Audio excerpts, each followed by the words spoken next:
Welcome back, nerds. Fino here to tell you about one of FGO's more intimidating, if straightforward mechanics, Grail casting. Here's the basics. After completing Tunguska Sanctuary's epilogue, which itself requires Avalon Lefay, an option appears near the bottom of Da Vinci's shop. This is Grail casting, and once you step inside, you're greeted with a progress bar. If you feed 2,000 servant coins into this holographic toilet, you'll be rewarded with a Holy Grail. You can repeat this process for a second Grail.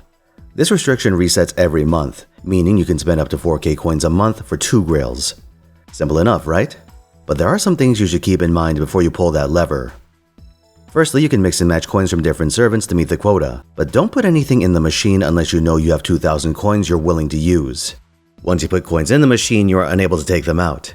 Now, the wiki says that coins that are still in there when the monthly reset rolls over will be eaten, but the official page for Grail casting from the FGO website explicitly says that's not the case. For my part, I've never deliberately left coins in the machine, so I can't tell you which one's true or not, but I don't see a good reason to risk it either way. Second, understand that not all servant coins are made equal. Each servant's coin counts as 1 on the meter, regardless of its source's rarity. A Jekyll coin has the same Grail casting value as a First Asan coin, but it doesn't take a genius to figure out that a First Asan coin has way more gameplay applications than a Jekyll coin. You could unlock First Asan's extra attack append skill or Grail him over level 100, both of which require servant coins. If you did either of those things with Jekyll, you'd regret it very quickly. Low rarity servants, between 1 and 3 stars with a few exceptions, tend to be ideal candidates. By and large, their low stat caps and restricted skill sets limit the effectiveness of their append skills, unless of course you intend to Grail them. As for the exceptions, 4 come to mind. Arash, Casterku, and Paracelsus are useful servants that all want their starting charge append skills, so save 120 coins for each if you haven't unlocked these yet. If you're intent on using the Chengong system, save 240 coins to account for his starting charge and anti-lancer append skills, and a surplus can go towards overgrailing him. The third major thing to keep in mind is that the game occasionally provides amazing chances to accumulate servant coins. These take the form of limited 1-stars appearing in the friend point banner. These servants provide 15 coins every time you roll them, which is a bounty equivalent to a standard 3-star. Because these 1-stars are so easy to roll during these windows, you should save your friend points for banners that feature Nobukatsu Oda or Mary Anning. Mary Anning will appear relatively soon on the NA server as a part of the Mississippi Mythicizers event, ETA the end of April, so hold the line until then. The exception is if you have an extremely fresh account, in which case filling out your roster should take priority. Completing Olympus and Avalon Lefay is a very difficult task for newbies, so no rush on that front. Just remember that once you fill out your basic roster and get a full copy of Dragon's Meridian, you're better off saving friend points. Item the fourth. Once you run out of these low-value servant coins, you'll have to make some hard choices about your high-rarity coins. For starters, I'd keep any 5-star servant coins, which are extremely slow and expensive to acquire. Also, welfare servant coins are finite, even with the evocation system coming down the road.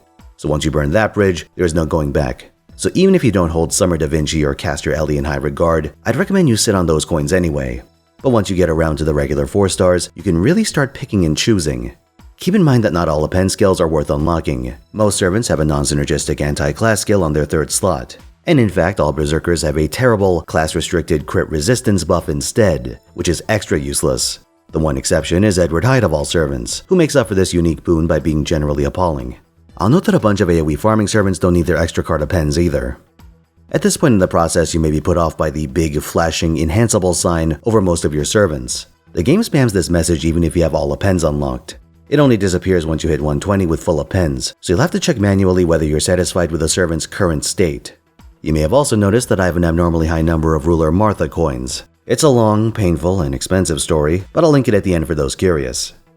My final piece of advice is that while getting the 2 Grails every month is outstanding value, you shouldn't feel pressured to eat into your high-rarity coins if you don't have a pressing need to overgrail someone past level 100.